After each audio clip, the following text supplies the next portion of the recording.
అందరికీ వినాయక చవితి శుభాకాంక్షలు.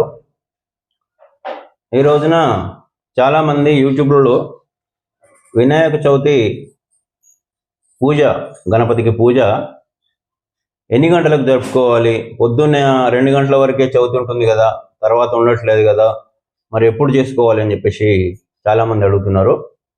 సూర్యోదయం సమయంలో ఏ తిథి అయితే ఉందో ఆ రోజంతా ఆ తిథిని పరిగణించడం వల్లనే ఈ రోజున వినాయక చవితి పండుగను మనం చేసుకుంటున్నాం కనుక మీకు ఎట్లాంటి అభ్యంతరం లేదు.